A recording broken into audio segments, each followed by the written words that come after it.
In progress. তো আজকে হচ্ছে 8 জানুয়ারি 2025। আমাদের বার কাউন্সিল প্রিলিমিনারি ব্যাচের 81তম ক্লাস এবং সাক্ষ্য আইনের 12তম ক্লাস। সাক্ষ্য আইন প্রায় শেষ পর্যায়ে চলে এসেছি আমরা।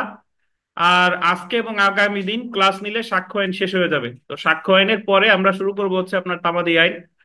তো গতদিন আমরা সাক্ষ্য আইন 120 ধারা পর্যন্ত আলোচনা করেছিলাম সর্বশেষ।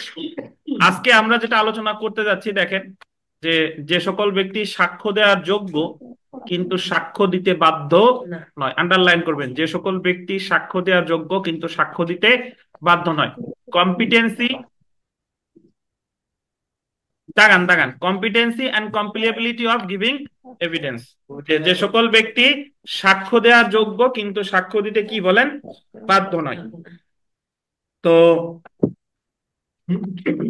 দেখেন যে আমাদের সাক্ষ্য আইনের কিছু কিছু বিশেষ সম্পর্ক আছে যেটাকে বলে আপনার বিশেষাধিকার। কিরকম, যে গতদিন আমরা সর্বশেষ যে ধারাটা পড়েছিলাম সেটা হলো 120 ধারা, যেখানে বলা হয়েছে যে স্বামী এবং স্ত্রী যোগ্য সাক্ষী। স্বামী এবং স্ত্রী যোগ্য সাক্ষী, যে দেওয়ানি মামলা হোক বা ফৌজদারি মামলা হোক, স্বামী বা স্ত্রী সাক্ষ্য দিতে পারে এটা। তো এছাড়া আজকে আমরা 121 ধারা থেকে শুরু করব। 121 ধারায় বলা হয়েছে জজ ম্যাজিস্ট্রেট যোগ্য সাক্ষী। জজ বা ম্যাজিস্ট্রেট যোগ্য সাক্ষী মানে জজ বা ম্যাজিস্ট্রেট ওনাদের সামনে যদি কোনো ঘটনা ঘটে তাহলে ওনারা ওই বিষয়ে ওনাদেরকে সাক্ষী হিসেবে মানা যাবে। অথবা বিস্তারিত পড়বো একটু পরেই আছে। তারপরে 122 ধারায় আছে যে স্বামী বা স্ত্রীর যোগাযোগের ক্ষেত্রে সুরক্ষা দেওয়া হয়েছে। সুরক্ষা মানে হলো যে স্বামী বা স্ত্রী তাদের মধ্যকার যত কথোপকথন হোক না কেন, এটা তাদেরকে ওই তথ্য প্রকাশে বাধ্য করা যাবে না। কিরকম দেখেন, ধরেন স্বামী একটা মানে খুব খারাপ একটা অপরাধ করছে, ধরেন হত্যা করছে, হত্যা করে সে ফোনে বা পত্রালাপে স্ত্রীর কাছে বলতেছে যে আমি তো একটা খারাপ কাজ করে ফেলছি।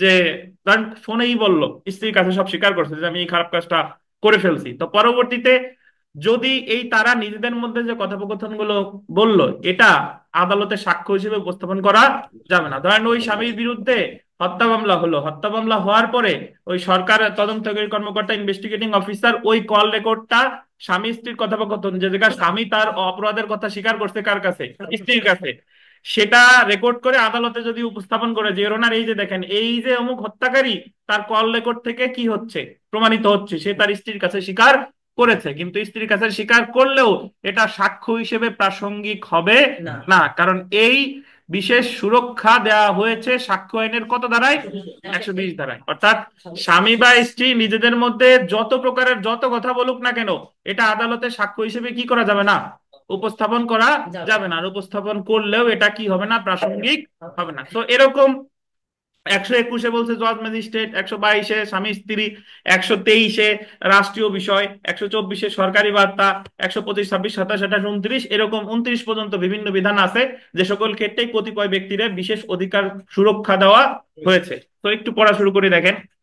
কোন সাক্ষীর সাক্ষ্য দেওয়ার যোগ্যতা, আন্ডারলাইন করবেন, যোগ্যতা এবং সাক্ষ্য দেওয়ার বাধ্যবাধকতা এক কথা না। মানে হলো আপনার সাক্ষ্য দেওয়ার যোগ্যতা আপনার থাকতেই পারে, কিন্তু আপনাকে কিন্তু যোগ্যতা থাকলেও আদালতে সাক্ষ্য দিতে বাধ্য করা যাবে না। কোন সাক্ষী সাক্ষ্য দেওয়ার যোগ্য হলেও তাকে সাক্ষ্য দিতে বাধ্য করা যেতে নাও পারে। আন্ডারলাইন করবেন, কোন সাক্ষী দেখা গেল যে সাক্ষ্য দেওয়ার যোগ্য কিন্তু তারে আদালতে সাক্ষ্য দিতে কি করা যাবে না, বাধ্য করা যাবে না। যদিও সাক্ষ্য দেওয়ার যোগ্য সকল সাক্ষীকে সাক্ষ্য দিতে বাধ্য করা যায়, কিন্তু এই নিয়মের কিছু ব্যতিক্রম আছে।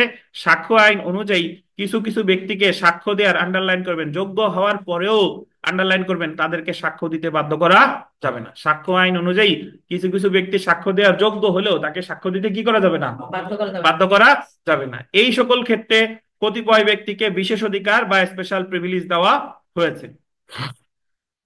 তো বিশেষ অধিকার কাকে বলে দেখেন, স্পেশাল প্রিভিলেজ, এটা বিশেষ অধিকার গুলো কে কে পাই একটু পড়ি আমরা। সাক্ষ্য দেওয়ার ক্ষেত্রে যে সকল ব্যক্তিদের, আন্ডারলাইন করবেন, বিশেষ অধিকার দেওয়া হয়েছে এবং কোন কোন শর্তে দেওয়া হয়েছে সেটা আন্ডারলাইন করবেন, 121 থেকে 129 ধারায় বলা হয়েছে। তো যদি প্রিলিমিনারি পরীক্ষায় প্রশ্ন আসে যে সাক্ষ্য দেওয়ার ক্ষেত্রে বিশেষ অধিকার যাদের দেওয়া হয়েছে এই সম্পর্কে আলোচনা করতে, কত ধারা থেকে কত ধারা, কত বলেন, 121 থেকে 100 কত, 29। আচ্ছা, একটু দেখেন 119 থেকে 129। তো 121, 122, 124, 125, 129 ধারায় বল দিবেন সাক্ষীকে আন্ডারলাইন করবেন কতিপয় প্রশ্নের উত্তর দিতে সুরক্ষা দেওয়া হয়েছে। মানে 121 বলেন, 22 বলেন, 24 বলেন, 25 বলেন, 29 বলেন, এই ধারাগুলোকে সাক্ষীরে সুরক্ষা দেওয়া হয়েছে যে আপনি এই প্রশ্নের উত্তর দেওয়ার দরকার নাই, বা দিলেও সেটা প্রাসঙ্গিক হবে না। আর সাক্ষ্য আইনের দেখেন 123, 126, 127 ধারায় আদালত কোন সাক্ষীকে কতিপয় বিষয়ে সাক্ষ্য দিতে অনুমতি দিবে না। সো এটা গুরুত্বপূর্ণ না, মোটামুটি যা মনে রাখলেই হবে। আমরা মূল ধারায় চলে আসি, এটা গুরুত্বপূর্ণ। দেখেন ধারা 121, ধারা 121, জজ বা ম্যাজিস্ট্রেটগণ, জাজেস এন্ড ম্যাজিস্ট্রেট। দেখেন জজ ও ম্যাজিস্ট্রেট বল দিবেন যোগ্য সাক্ষী এবং তারা ইচ্ছা করলে সাক্ষ্য দিতে পারে। কত ধারা? 121। পরীক্ষায় প্রথমত প্রশ্ন আসবে এইভাবে যে জজ ও ম্যাজিস্ট্রেট যোগ্য সাক্ষী সাক্ষ্য আইনের কত ধারায় আছে? 121 ধারা। এখন 121 ধারার মূল থিমটা কি আমি একটু আলোচনা করি, তারপরে আমরা 121 ধারায় বলতেছে যে জজ বা ম্যাজিস্ট্রেট তারা তারা তারা তাদের দায়িত্ব পালনকালে যে কাজগুলো করছে সেই কার্য রিলেটেড যদি কোনো মামলা হয় তাহলে ওই মামলায় তাদেরকে সাক্ষ্য দিতে বাধ্য করা যাবে না। তবে বাধ্য করা যাবে সে যে যার অধীনস্থ তার অনুমতি নিয়ে। আমি একটু উদাহরণ দিই, শুনেন। ধরেন জজ বা ম্যাজিস্ট্রেটের সাধারণ কাজ হচ্ছে কি? বিচার করা। বিচার করা কি না? বিচার করা। এখন কোন কেউ একজন অভিযোগ করলো যে ওই জজ বিচার কি করছে, বিচার ঠিকঠাক মতো করে নাই, বা ওই ম্যাজিস্ট্রেট তার দায়িত্বে কি করেছে, অবহেলা করেছে। তো তখন ওই জজ বা ম্যাজিস্ট্রেটের বিরুদ্ধে যদি মামলা করে, মামলা করলে তখন যে আদালতে মামলা করলো সে আদালত ওই জজ বা ম্যাজিস্ট্রেটকে সাক্ষী হিসেবে আনতে পারবে না, সাক্ষ্য দিতে বাধ্য করতে পারবে না। তবে পারবে ওই জজ বা ম্যাজিস্ট্রেট যার অধীনস্থ।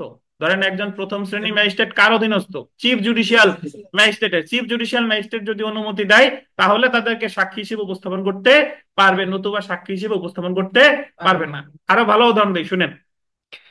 ধরেন দায়রা আদালতে একটা বিচারে একজন আসামি বলতেছে, দায়রা আদালতে ধরেন একটা হত্যা মামলায় আসামি বলতেছে যে অমুক প্রথম শ্রেণীর ম্যাজিস্ট্রেট জোরপূর্বক আমার কাছ থেকে স্বীকারোক্তি আদায় করছে, 164 ধারায় স্বীকারোক্তিমূলক জবানবন্দি রেকর্ড করছে। এই আসামিটা এই এই কথা বলতেছে কোন আদালতে? দায়রা আদালতে। আর সে অভিযোগ করতেছে কার কথা? একজন ম্যাজিস্ট্রেটের কথা। কি বলছে? যে ম্যাজিস্ট্রেট জোরপূর্বক তার কাছ থেকে দোষ স্বীকার রেকর্ড করছে। বুঝতে পারছেন? এখন এই যে দোষ স্বীকার রেকর্ড করা, এটা ম্যাজিস্ট্রেটের কি অফিসিয়াল দায়িত্ব না? মানে তার যে দায়িত্ব সেটা। এখন এই বিষয়ে যদি দায়রা আদালত ওই ম্যাজিস্ট্রেটকে ডাকে সাক্ষী হিসেবে যে আসলেই কি তুমি জোর করছো কিনা, ওই ম্যাজিস্ট্রেট আসতে বাধ্য না। বুঝতে পারছেন? ম্যাজিস্ট্রেট আসতে বাধ্য যদি ম্যাজিস্ট্রেট কার অধীনস্থ? চিফ জুডিশিয়াল ম্যাজিস্ট্রেটের অধীনস্থ। চিফ জুডিশিয়াল ম্যাজিস্ট্রেট যদি অনুমতি দেয় তাহলে ওই ম্যাজিস্ট্রেট আসতে বাধ্য। সো একটু কাহিনী বুঝেন। বললো যে জজ বা কল করলে আসতে বাধ্য না। সিজিএম যদি তার অনুমতি দেয় যে আপনি যান, 121 ধারা এই কথা বলতেছে যে জজ বা ম্যাজিস্ট্রেট যার অধীনস্থ সে যদি তার অনুমতি দেয় তাহলে জজ বা ম্যাজিস্ট্রেট আসতে বাধ্য। কিন্তু তার যে বস মানে তার সে যার অধীনস্থ সে যদি অনুমতি না দেয় তাহলে আসতে বাধ্য না। বুঝেন কিনা? কিন্তু কথা আছে, যদি এরকম হয় যে জজ জজ বিচার করতেছে বা ম্যাজিস্ট্রেট বিচার করতেছে, আমরা সাধারণত কোর্ট কাছারিতে যেটা হয় ম্যাজিস্ট্রেট বিচার করতেছে, এমন সময় এক পক্ষ কোর্টের ভিতরে একজন আর একজনকে ধরেন গুলি করে হত্যা করে ফেলছে, মানে ধরেন এমন ভাবে আঘাত করছে নাক দিয়ে রক্ত পড়ছে, দুই পক্ষ সাধারণ জনগণ মামলা মারামারি করছে, বাট ঘটনাটা ঘটছে কার বিরুদ্ধে, কার সামনে? জজ বা ম্যাজিস্ট্রেটের সামনে। এই ক্ষেত্রে আবার জজ বা ম্যাজিস্ট্রেট এমনিতেই সাক্ষ্য দিতে পারবে, এই ক্ষেত্রে কারণ অনুমতি লাগবে না। বুঝতেন?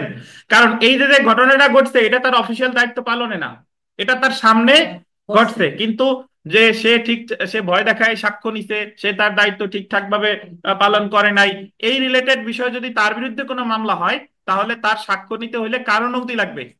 সে যে জজের বা যার অধীনস্থ তার অনুমতি দরকার। তাহলে এখন একটা জিনিস আমরা এটা একটু বুঝেন যে 121 ধারায় জজ বা ম্যাজিস্ট্রেট যোগ্য সাক্ষী আমরা জানলাম, কিন্তু জজ ম্যাজিস্ট্রেটকে ডাকলেই কি তারা সাক্ষ্য দিতে বাধ্য? এক ক্ষেত্রে বাধ্য, এক ক্ষেত্রে বাধ্য না। কোন ক্ষেত্রে বাধ্য না?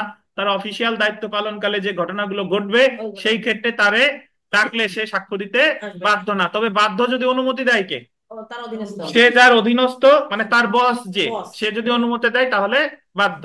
আর কোন ক্ষেত্রে বসের অনুমতির দরকার নাই? যে ঘটনাটা তার কিসে ঘটছে, তার সামনে ঘটছে। বুঝতে পারছেন? একটু পড়ি দেখেন।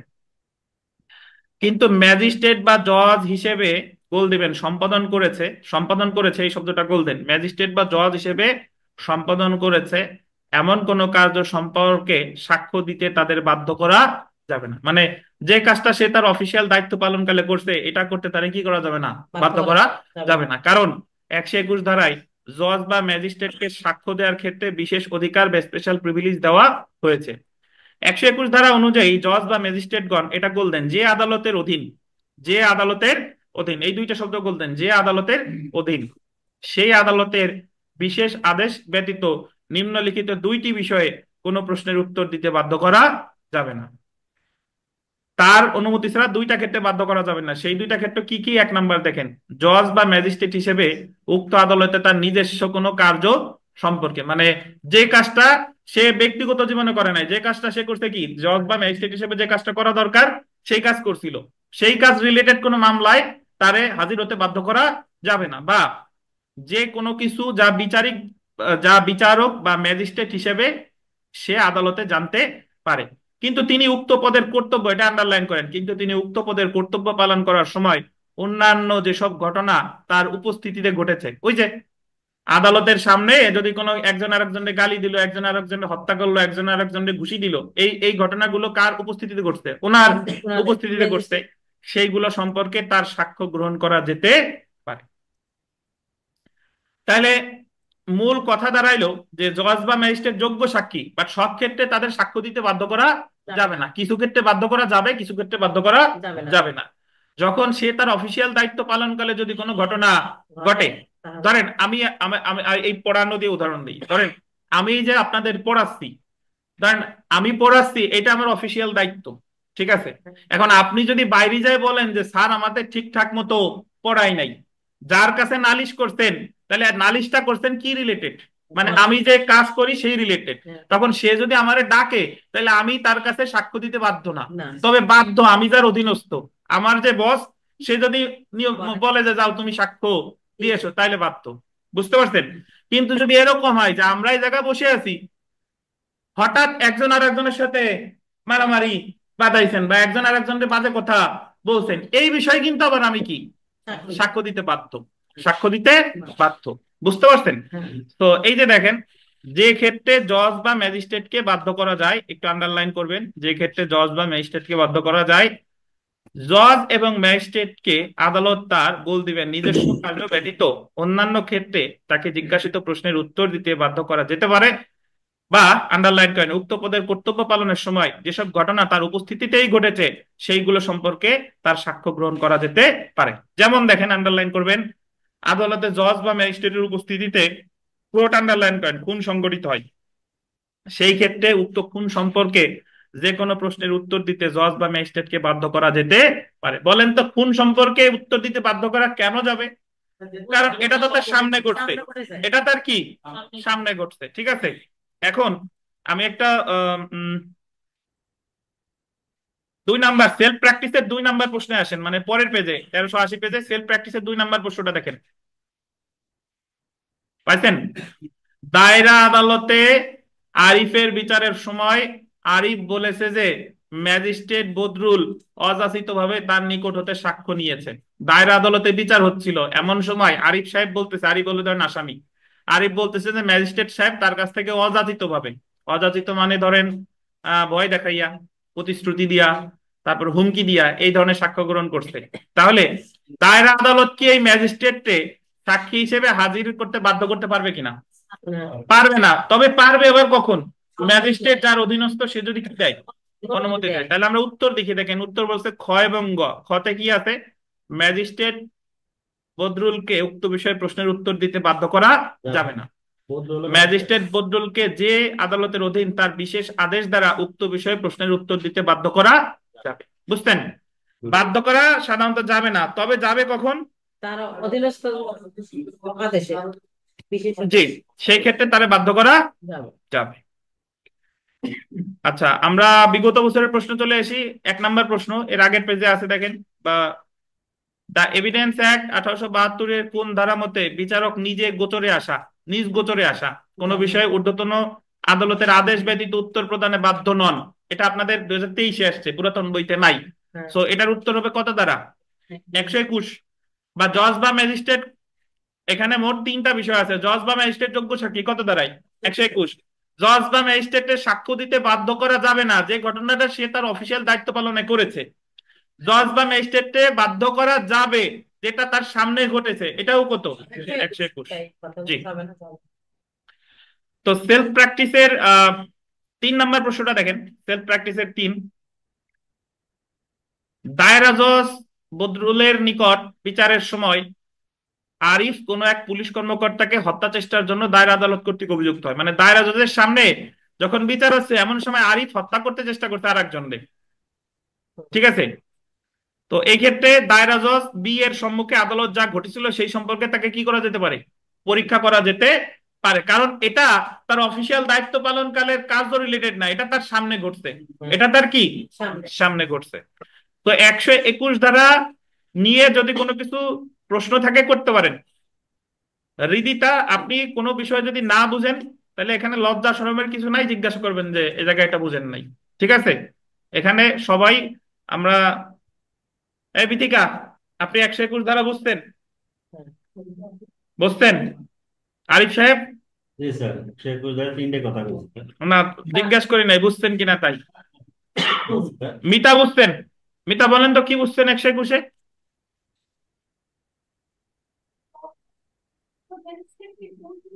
সাক্ষী দিতে বাধ্য করা যায়, কোন কোন ক্ষেত্রে বাধ্য করা যায় না। বাধ্য করা যায় না যে ক্ষেত্রে যখন ম্যাজিস্ট্রেটের সামনে যদি বিচারিক কাজে অন্য ঘটনা ঘটে, যেমন বিচারকের সামনে আপনি বিচারক, আমি বুনিয়াদ ঝামেলা করলাম, আপনি সেই ক্ষেত্রে মানে বাধ্য সাক্ষী দিতে। কিন্তু আপনার অফিসিয়াল কাজের সময় যদি কোনো আপনার কোনো ভুল ত্রুটি হয়, সেক্ষেত্রে যদি আপনাকে যোগ্য সাক্ষী মানে ডাকে সাক্ষী হিসেবে, সেক্ষেত্রে আপনি বাধ্য না। কিন্তু আপনার ঊর্ধ্বতন অফিসার যদি আপনাকে বলে যে সাক্ষী দেবে, সেক্ষেত্রে আপনি বাধ্য। জি, বুঝছেন? 121 আমরা 122 ধারায় চলে আসি। ধারা 122, এখান থেকে এই প্রিলিমিনারি পরীক্ষায় এই ধরনের প্রশ্ন আসতে পারে যে স্বামী স্ত্রী যোগ্য সাক্ষী কত ধারায়, সরি, জজ ম্যাজিস্ট্রেট যোগ্য সাক্ষী কত ধারায়? 121। কখন তাদের সাক্ষ্য দিতে বাধ্য করা যাবে, কখন যাবে না, কখন তার অধীনস্থ আদালতের অনুমতি লাগবে, কখন লাগবে না। জি। ধারা 122-এ আসি, দেখেন স্বামী স্ত্রীর মধ্যে পত্রালাপ। অ্যাকচুয়ালি এই জায়গায় পত্রালাপের নিচে লিখে রাখেন যোগাযোগ, নট অনলি পত্রালাপ। পত্রালাপ ছাড়া অ্যাকচুয়ালি যে ভাষাটা হবে সেটা হলো যোগাযোগ, communication. Communications during marriage, communications during marriage. তো কমিউনিকেশন মানে তো পত্রালাপ না, কমিউনিকেশন মানে কি? যোগাযোগ। তো যে কথা আমি শুরুতেই বলেছিলাম যে স্বামী স্ত্রী তারা যতক্ষণ পর্যন্ত একসাথে আছে, মানে যতক্ষণ পর্যন্ত তারা দুইজনে একাত্মা, ততক্ষণ পর্যন্ত তাদের মধ্যে তারা কি কথা বলছে এটা আদালতে সাক্ষী হিসেবে উপস্থাপন করা যাবে না। আবার সাক্ষী হিসেবে উপস্থাপন করলেও সেটা প্রাসঙ্গিক হবে না। কিন্তু যখন স্বামী স্ত্রী আলাদা হয়ে গেছে তখন কিন্তু তাদের মধ্যে যে কথা হয়েছে সেটা প্রকাশ করা যাবে। ধরেন যৌতুকের মামলা করছে স্ত্রী, তখন স্ত্রী আদালতে বলতে পারে যে ওনার এই যে দেখেন আমারে ছবি, আমারে পত্র লিখছে, পত্রতে যৌতুক চাইছে, বা আমারে এই যে ফোন করে যৌতুক চাইছে, তখন আবার এটা কি? প্রাসঙ্গিক।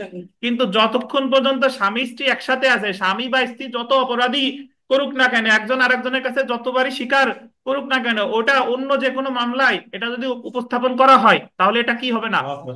প্রাসঙ্গিক হবে না। জি। দেখেন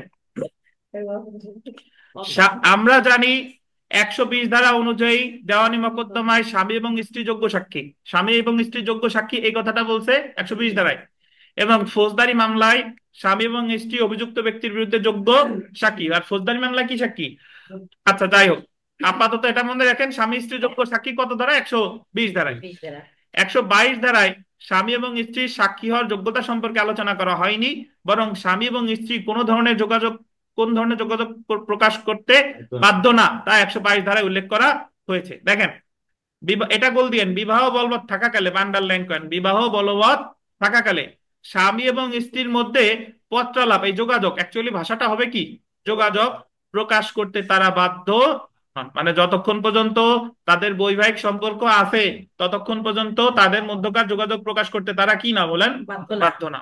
কিন্তু নিম্নলিখিত ব্যতিক্রমের ক্ষেত্রে এটা প্রযোজ্য না, অর্থাৎ স্বামী এবং স্ত্রীর মধ্যে পত্রালাপ বা যোগাযোগ প্রকাশ করতে কোনো পক্ষকে বাধ্য করা যাবে। কখন বাধ্য করা যাবে দেখেন, যখন যে ব্যক্তি এমন যোগাযোগ করেছিল সে বা তার স্বার্থ সংশ্লিষ্ট প্রতিনিধি সম্মতি প্রদান করে। মানে স্বামী ধরেন স্ত্রীর সাথে যোগাযোগ করতে, তখন যে যোগাযোগ করছিল স্বামী যদি বলে যে প্রকাশ করুক আমার কোনো আপত্তি নাই, তাহলে এটা কি করা যাবে? প্রকাশ করা যাবে। যাবে। বা স্ত্রী যদি বলে যে প্রকাশ করুক আমার কোনো আপত্তি নাই, তাহলে প্রকাশ করা যাবে।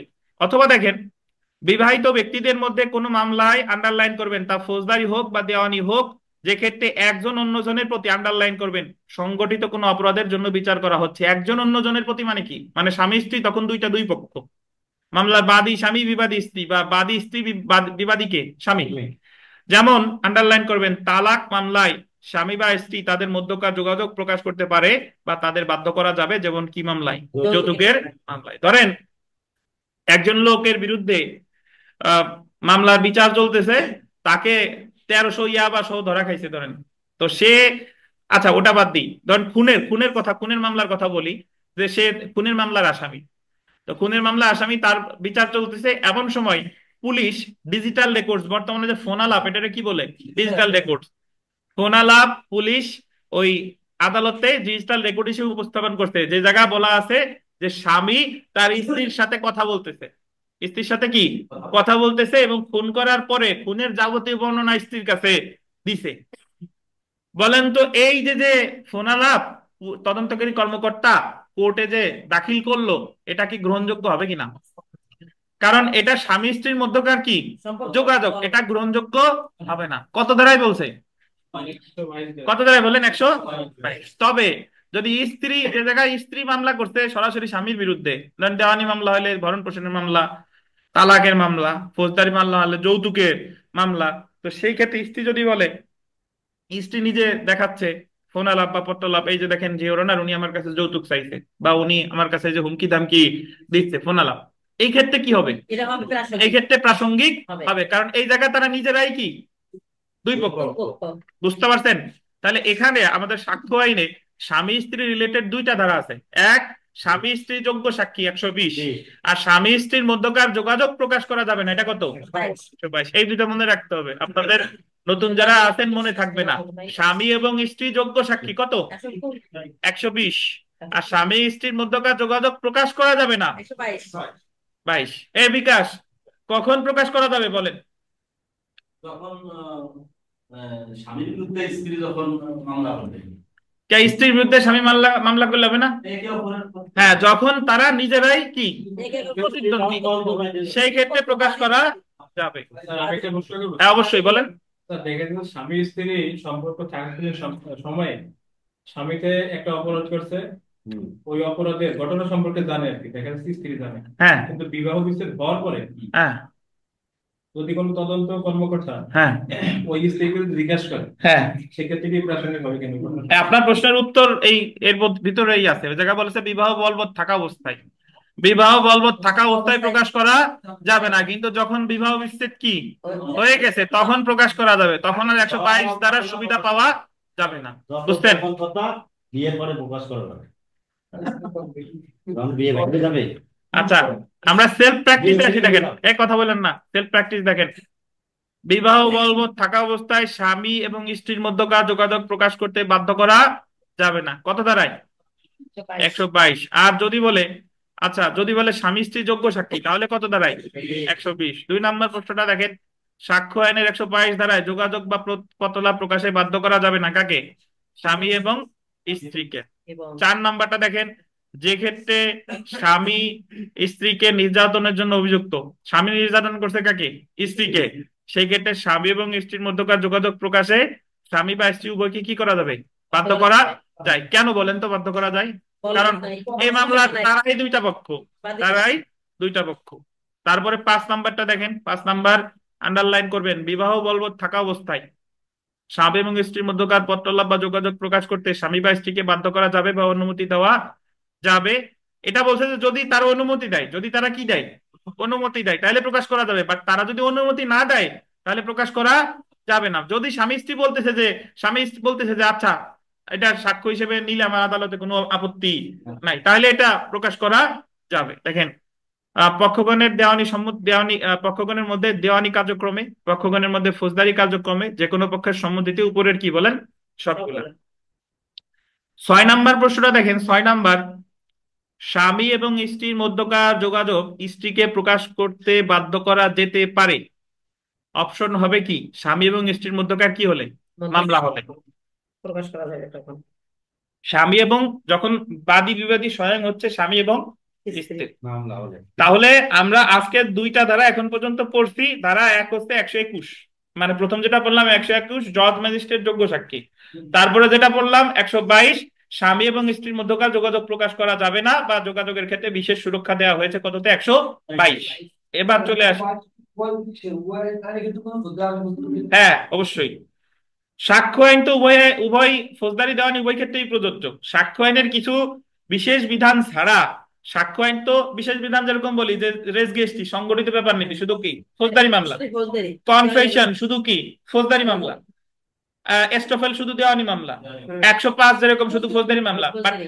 কিছু ব্যতিক্রম ছাড়া সাক্ষ্য আইন তো দেওয়ানি এবং ফৌজদারি উভয় মামলার ক্ষেত্রেই প্রযোজ্য। জি, আচ্ছা আমরা ধারা 123-এ আসি। ধারা 123, রাষ্ট্রীয় বিষয়ে সাক্ষ্য, evidence as to affairs of state.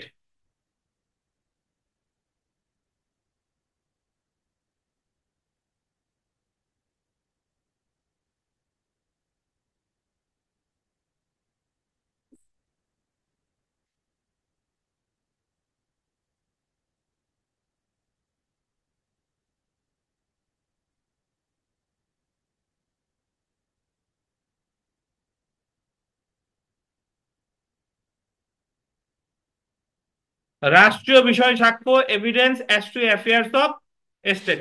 সাক্ষ্য আইনের 123 ধারায় রাষ্ট্রকে সুরক্ষা বা বিশেষ সুবিধা দেওয়া হয়েছে। প্রথমে যে শব্দটা আছে রাষ্ট্রীয় বিষয়াদি, এটা একটু গোল দেন। রাষ্ট্রীয় বিষয়াদি সম্পর্কে গোল দিবেন অপ্রকাশিত সরকারি দলিলপত্র, এটা একটু গোল দেন। অপ্রকাশিত, তিনটা শব্দ গোল দিবেন, অপ্রকাশিত সরকারি দলিলপত্র।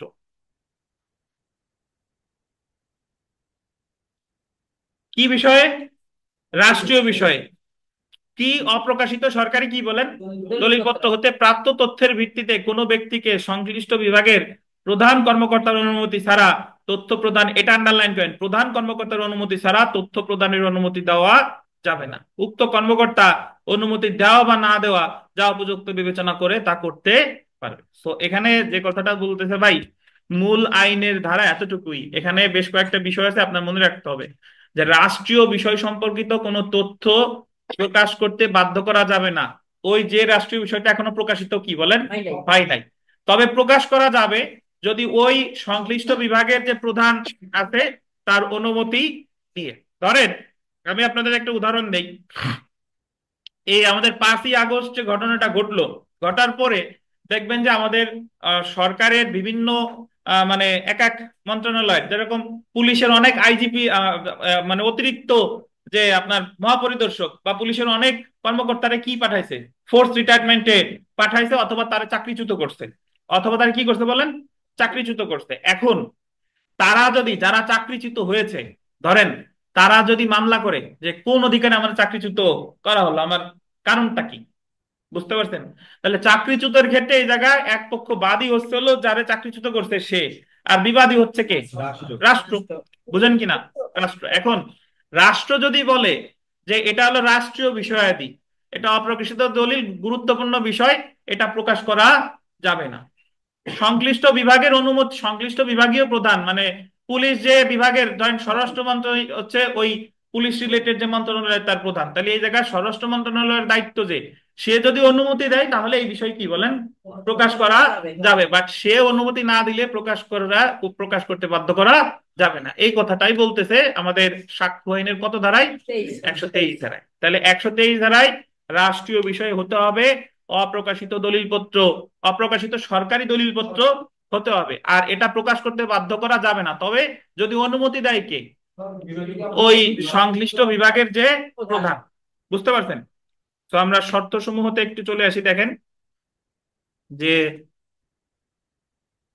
যে তথ্য বা সাক্ষ্যটি চাওয়া হচ্ছে গোল দিবেন তা রাষ্ট্রীয় বিষয়াদি সম্পর্কিত, আন্ডারলাইন করবেন, অপ্রকাশিত সরকারি দলিলপত্র হতে উদ্ভূত হতে হবে।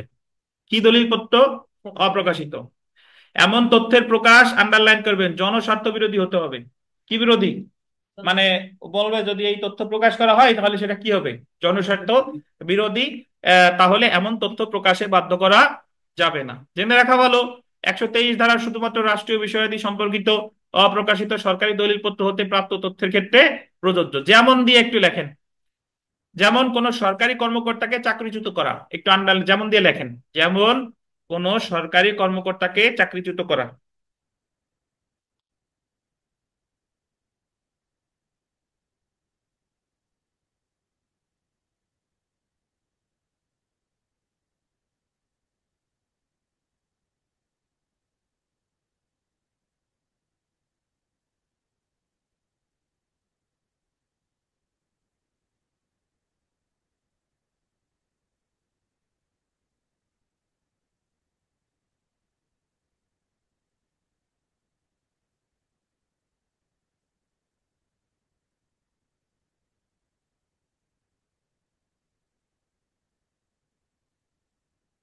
তাহলে 123-এর উদাহরণ কি বলেন? সরকারি কর্মচারীরা কি করা? চাকরিচ্যুত করা। চাকরিচ্যুত করা। যারে চাকরিচ্যুত করছে সে কি করবে? গিয়ে মামলা করবে। মামলা করলে তো রাষ্ট্র তো যদি আদালত তারা জিজ্ঞাসা করে যে এরা কেন চাকরিচ্যুত করা হলো, তখন রাষ্ট্র যদি বলে যে অপ্রকাশিত দলিল, এটা আদালতে প্রকাশ করা যাবে না, এটা জনস্বার্থ বিরোধী হতে পারে।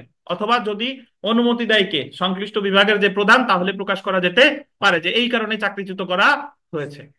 তো যদি আপনাকে বলে যে রাষ্ট্রীয় বিষয়াদি সম্পর্কে মানে সাক্ষ্যের ক্ষেত্রে বিশেষ সুরক্ষা দেওয়া হয়েছে, কত ধারায়? ধন্যবাদ। 123 বুঝেন নাই কেউ? আছেন? না বুঝলে প্রশ্ন করেন।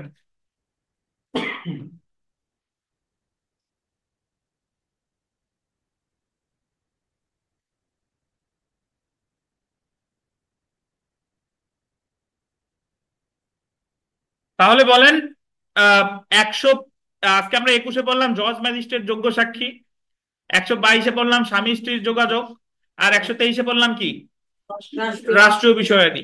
আমরা 124-এ চলে আসি, দেখেন ধারা 124, সরকারি বার্তা বা অফিসিয়াল কমিউনিকেশন। 3টে স্টার দেন, মানে পাশে 3টে স্টার দেন। সরাসরি পরীক্ষায় ভাবে প্রশ্ন আসবে যে অফিসিয়াল কমিউনিকেশন সম্পর্কে যোগাযোগের ক্ষেত্রে বিশেষ সুরক্ষা দেওয়া হয়েছে কত ধারায়? 124 ধারায়। রাষ্ট্রীয় বিষয় সম্পর্কে 123, জজ ম্যাজিস্ট্রেটকে 121, স্বামী স্ত্রী যোগাযোগের সুরক্ষা দিছে 122। জি। কোন সরকারি কর্মকর্তা, গোল দিবেন, কোন সরকারি কর্মকর্তা সরকারি পর্যায়ে যোগাযোগ প্রকাশ করতে বাধ্য না, যদি প্রকাশ করলে গোল দিবেন জনস্বার্থ ব্যাঘাত ঘটবে বলে সে মনে করে। কোন সরকারি কর্মকর্তা সে যার সাথে কোনো যোগাযোগ করেছে এটা প্রকাশ করতে তারে বাধ্য করা যাবে না, যদি সে মনে করে যে এটা যদি প্রকাশ করা হয় তাহলে এটা জনস্বার্থের ব্যাঘাত ঘটতে পারে। যেমন দিয়ে লেখেন, একটু যেমন দিয়ে আমি কয়েকটা কথা বলি, একটু লেখেন। যেমন একজন কর্মকর্তা, লেখেন যেমন একজন কর্মকর্তা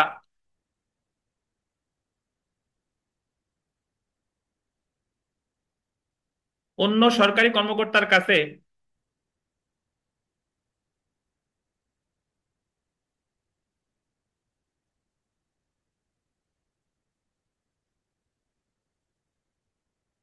যে প্রতিবেদন পাঠিয়ে থাকেন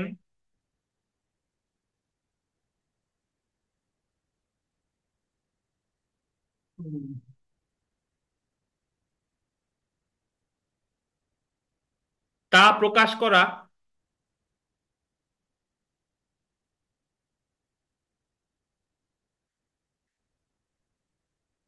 জনস্বার্থ বিরোধী হবে।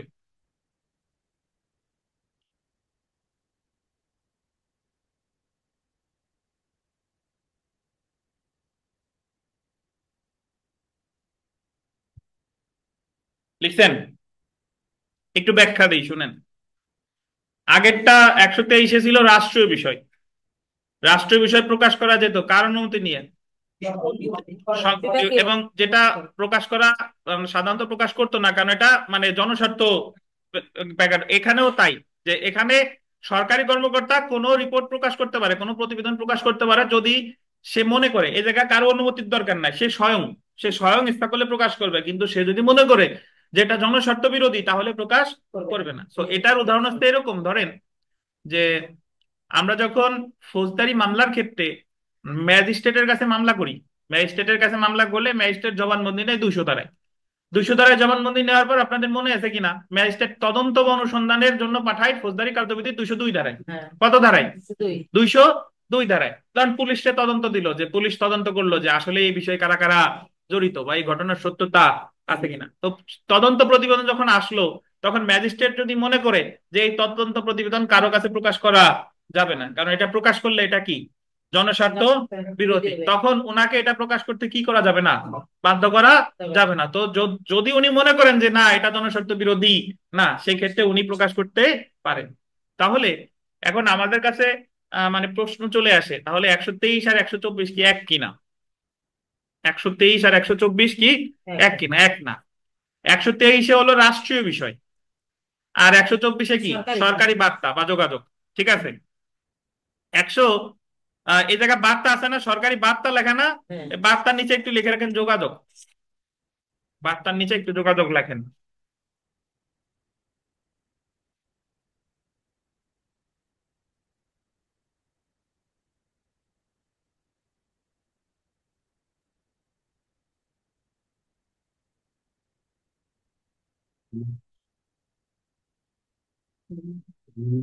গ্যাপ। আচ্ছা, তো এখানে যে জিনিসটা খেয়াল রাখেন, যে আমি একটু 123 আর 124-এর একটু পার্থক্য করি। 123 হলো রাষ্ট্রীয় বিষয়, আর এই জায়গায় কি সরকারি যোগাযোগ। 123-এ রাষ্ট্রীয় বিষয় এটা কি অপ্রকাশিত, আর এই জায়গা বলছে জনস্বার্থ বিরোধী। কি 124-এ কি জনস্বার্থ বিরোধী। 123-এর ওই বিষয়টা প্রকাশ করতে পারে, সংশ্লিষ্ট বিভাগের কি লাগবে, অনুমতি লাগবে। কিন্তু 124-এ কারো অনুমতি লাগতেছে না, ওই সরকারি কর্মকর্তা স্বয়ং প্রকাশ করতে পারে যদি সে কি মনে করে যদি জনসংখ্যা ব্যাঘাত না ঘটে। ব্যাঘাত না ঘটে। বুঝতেন? তাহলে যদি বলে রাষ্ট্রীয় বিষয় সম্পর্কে যোগাযোগের ক্ষেত্রে সুরক্ষা দেওয়া হয়েছে কত ধারায়? 123। আর সরকারি যোগাযোগ কত? 124। তো আমরা 123 আর 124-এর মধ্যে একটু পার্থক্য এখানে যা আছে একটু পড়ে দেখেন। সাক্ষ্য আইনের 123 এবং 124 ধারার মধ্যে পার্থক্য আছে। 123 ধারা প্রযোজ্য হবে শুধুমাত্র রাষ্ট্রীয় বিষয়াদি সম্পর্কিত অপ্রকাশিত সরকারি দলিলপত্র হতে উদ্ভূত বিষয়, আর 124 ধারা প্রযোজ্য হবে অফিস বা দাপ্তরিক গোপনীয়তার সরকারি কর্মকর্তার সাথে যে কোনো প্রকারের বার্তার আদান প্রদান বা যোগাযোগের ক্ষেত্রে, সেটা আন্ডারলাইন করবেন, লিখিত হোক বা না হোক, উক্ত তথ্য রাষ্ট্রীয় বিষয় সম্পর্কিত হোক বা না হোক। 123 ধারার অধীন তথ্য প্রকাশের অনুমতি দেওয়া হবে কিনা তার সংশ্লিষ্ট বিভাগের প্রধানের বিবেচনার উপর নির্ভর করে। 123-এর ক্ষেত্রে কার অনুমতি লাগবে? সংশ্লিষ্ট বিভাগের প্রধানের। কিন্তু 124 ধারায় তথ্য প্রকাশ সরকারি কর্মকর্তার বিবেচনার উপর নির্ভরশীল, সে সংশ্লিষ্ট বিভাগের প্রধান হোক বা না হোক, কারণ এই ক্ষেত্রে সংশ্লিষ্ট বিভাগের অনুমতি প্রয়োজন না। তো আপনি মনে রাখবেন, রাষ্ট্রীয় বিষয় বললে 123, সরকারি যোগাযোগ বললে 124, প্রধানের অনুমতি লাগে কত? 123। প্রধানের অনুমতি লাগে না কততে? এতটুকু মনে রাখলেই হবে। তো নামাজের বিরতি, নামাজ শেষে আমরা পড়া শুরু করব, 125 থেকে শুরু হবে ইনশাল্লাহ। না, অ্যাডমিনিস্ট্রেটিভ বলা যায়, আবার নাও বলা যেতে পারে, দুইটাই হতে পারে। উদাহরণ দিচ্ছি, আপনি ওই যে আমি একটু আগে। আচ্ছা, আমরা পড়া শুরু করে দেখেন। অপরাধ সংগঠন সম্পর্কে তথ্য, information as to commission of offence, 125 ধারা আন্ডারলাইন করেন। অপরাধ সংগঠন সম্পর্কে তথ্য, information as to commission of offence, ধারা 125। তো আপনারা যারা পুরাতন সংস্করণের বই, তাদের বইতে এই ধারাটা নেই, আমি লিখে দিয়েছিলাম।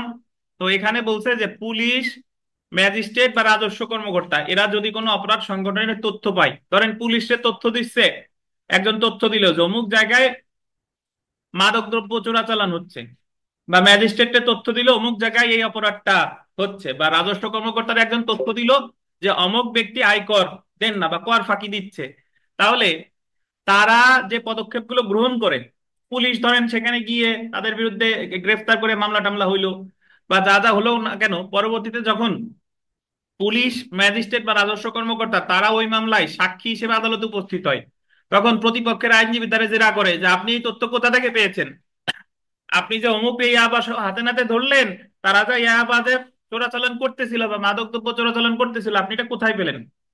তখন পুলিশ বা ম্যাজিস্ট্রেট বা রাজস্ব কর্মকর্তা তারা কোথা থেকে এই তথ্য পেল এটা ওনারা প্রকাশ করতে বাধ্য নন। ওনাদের এই সুরক্ষা দেওয়া হয়েছে সাক্ষ্য আইনের কত ধারায়? 125 ধারায়। বুঝতে পারছেন? একটু পরে দেখেন 125 ধারায় বলতেন 3 শ্রেণীর ব্যক্তিকে তথ্য প্রকাশ করতে বাধ্য করা যাবে না, বা 3 শ্রেণীর ব্যক্তিকে তথ্য প্রকাশ করা হতে সুরক্ষা দেওয়া হয়েছে। কে কে 3 শ্রেণী? আন্ডারলাইন করেন, ম্যাজিস্ট্রেট, পুলিশ কর্মকর্তা, আর কে? রাজস্ব কর্মকর্তা। সো যদি পরীক্ষায় প্রশ্ন আসে যে অপরাধ সংগঠন সম্পর্কে তথ্য কোথা থেকে পেলো, প্রকাশ করতে বাধ্য করা যাবে না, কত ধারায় বলছে? কয় শ্রেণীর ব্যক্তিকে? ম্যাজিস্ট্রেট, পুলিশ কর্মকর্তা, আর কে? রাজস্ব কর্মকর্তা। 125 ধারা অনুসারে ম্যাজিস্ট্রেট, পুলিশ কর্মকর্তা বা রাজস্ব কর্মকর্তা তথ্য প্রদানকারীর নাম বা পরিচয় গোপন রাখতে বাধ্য। একই সাথে তারা এমন তথ্যের গোপনীয়তা বজায় রাখতে বাধ্য। অপরাধ সংগঠন বিষয়ে কখন পুলিশ ম্যাজিস্ট্রেট তথ্য পেয়েছিল সেটা প্রকাশ করতে বা তথ্য প্রদানকারীর নাম বা পরিচয় প্রকাশ করতে পুলিশ বা ম্যাজিস্ট্রেট কি বাধ্য না। অপরাধ সংগঠন বিষয়ে তথ্যের উৎস, সোর্স অফ ইনফরমেশন, কি বলেন? সোর্স অফ ইনফরমেশন প্রকাশ করতে ম্যাজিস্ট্রেট বা পুলিশ বাধ্য থাকবে না। অর্থাৎ উক্ত তথ্য প্রদানকারীর নাম ও পরিচয় গোপন রাখতে পুলিশ বা ম্যাজিস্ট্রেট বাধ্য। সো এখানে যে জিনিসগুলো আমাদের আসতে পারে, যে information has to commission of an offence, এটা আছে কত ধারায়? 125। কয় শ্রেণীর ব্যক্তি? 3 শ্রেণীর, পুলিশ, ম্যাজিস্ট্রেট, আর কে? রাজস্ব কর্মকর্তা। তাদের কি কি বাধ্য করা যাবে? যাবে না। কত ধারায় আছে? জি। এখান থেকে 125 ধারা থেকে কোনোদিন কোনো প্রশ্ন আসে নাই, বাট আসতে পারে। তাহলে আমরা আজকে কি কি ধারা পড়লাম? জজ, ম্যাজিস্ট্রেট, যোগ্য সাক্ষী 121, স্বামী স্ত্রীর যোগাযোগকে সুরক্ষা দেওয়া হয়েছে 122, রাষ্ট্রীয় বিষয়াদি সুরক্ষা দেওয়া হয়েছে 123, সরকারি বার্তা বা সরকারি যোগাযোগকে সুরক্ষা দেওয়া হয়েছে কত? 124। পুলিশ, ম্যাজিস্ট্রেট, আয়কর কর্মকর্তা তারা অপরাধের তথ্য যেখান থেকে জানলো তাদেরকে প্রকাশ করতে বাধ্য করা যাবে না, এটা কত? 125। ধন্যবাদ।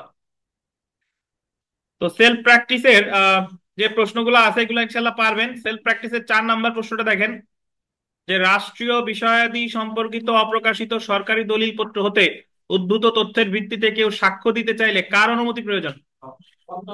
রাষ্ট্রীয় বিষয় হলেই কত দ্বারা? 123 দ্বারা। কার অনুমতি দরকার? সংশ্লিষ্ট বিভাগের প্রধানের। তারপরে 7 নম্বর প্রশ্নটা দেখেন, সাক্ষ্য আইনের 124 ধারায় কোন সরকারি কর্মকর্তা সরকারি পর্যায়ে যোগাযোগ প্রকাশ করতে বাধ্য না। সরকারি কর্মকর্তা বাধ্য না, কত ধারায়? 24। কত বলেন? 124। 8 নম্বরটা দেখেন, অপরাধ সংগঠন বিষয়ে তথ্যের উৎস, source of information, source of কি ইনফরমেশন প্রকাশ করতে কোনো ম্যাজিস্ট্রেট, পুলিশ বাধ্য থাকবে না, কত ধারায়? 125। তারপরে দেখেন, আপনাদের বইতে না থাকলে সমস্যা নাই, এই পর্যন্তই। আমরা এখন চলে আসি পেশাগত যোগাযোগ, প্রফেশনাল কমিউনিকেশন। এই যে আমরা 121 থেকে 125 ধারা পর্যন্ত পড়লাম, প্রতিটা ধারা থেকে প্রশ্ন আসতে পারে 1 মার্ক। এই 4টা ধারা থেকে প্রিলিমিনারিতে 1 মার্ক ইনশাল্লাহ পাবেন, 21 থেকে কি 25-এর মধ্যে। তো এখন আমরা পড়বো পেশাগত যোগাযোগ বা প্রফেশনাল কমিউনিকেশন। পেশাগত যোগাযোগ বা প্রফেশনাল কমিউনিকেশন সম্পর্কে আলোচনা করতে 26, 27, 28, 29, কত কত দ্বারা? 26, 27, 28 আর 29।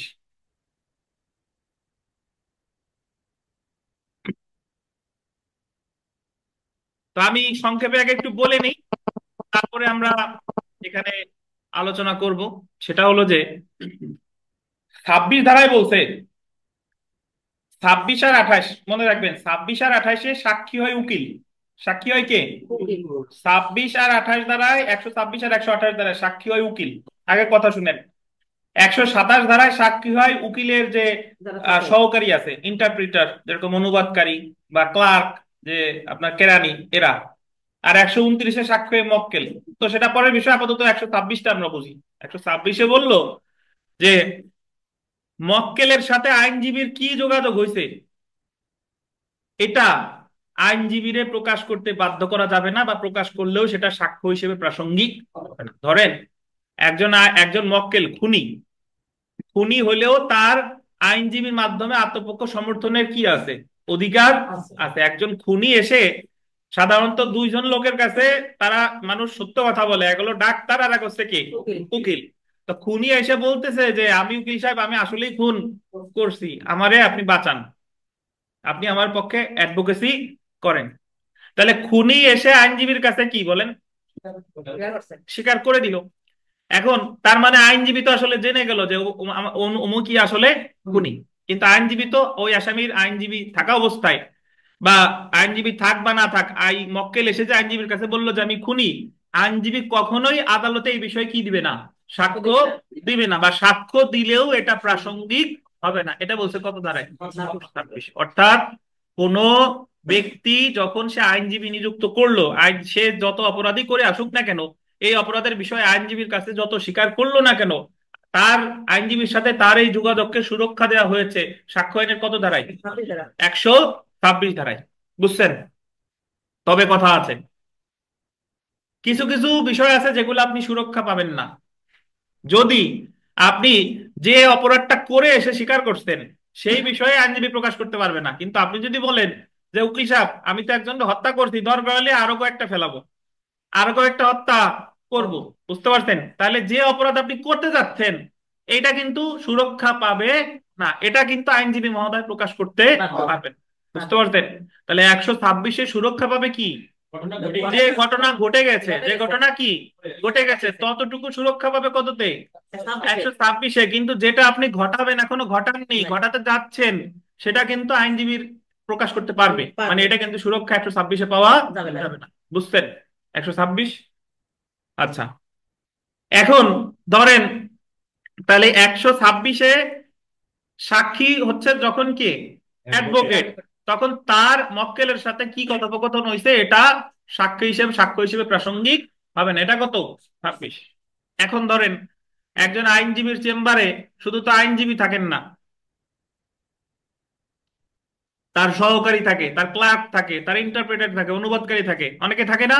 কারণ মক্কেল যখন এসে কথা বলে তখন তো আইনজীবীর সাথে সাথে তারাও কি শুনে। ধরেন আপনি যখন আমার সাথে এসে কথা বলতেছেন তখন আমি তো শুনতেছি, সাথে সাথে আপনারা আছেন, নতুন কেউ এসে যদি বলে আমার সাথে সাথে তো আপনারাও শুনতেছেন।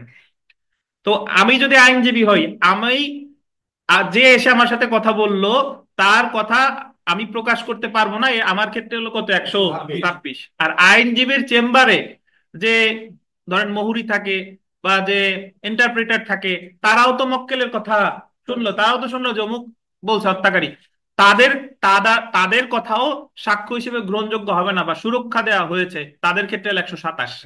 কত বলেন, 127। তাহলে স্বয়ং আইনজীবীর ক্ষেত্রে কত, 126, আর আইনজীবীর সহকারীদের ক্ষেত্রে কত, 127। আমরা পড়বো পরে, আগে বুঝাচ্ছি, তাই একটা ধরো একটু বুঝেন। 126, 27 বুঝছেন? 26 হলো আইনজীবী, 27 হলো আইনজীবী ছাড়া অন্যান্য যারা আছে তারা। বুঝছেন?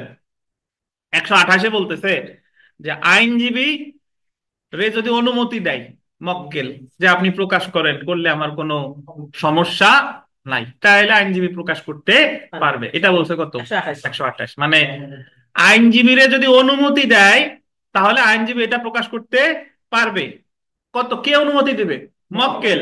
তাহলে প্রকাশ করতে পারবে কততে, 128। 126 হলে প্রকাশ করতে পারবে না, আর যদি তার অনুমতি দেয় তাহলে প্রকাশ করতে পারবে, এটা কত, 128। বুঝছেন? তাহলে 126 আর 28, 126-এ সুরক্ষা দিছে আইনজীবীরে, আর 128-এ আইনজীবী প্রকাশ করতে পারবে যদি অনুমতি দেয় কে, মক্কেল। মক্কেল। ক্লিয়ার? আর 127-এ আইনজীবীর যে সহকারীরা আছে তারা সেটা প্রকাশ করতে পারবে না, এটা কত, 127। বাদ থাকে 129।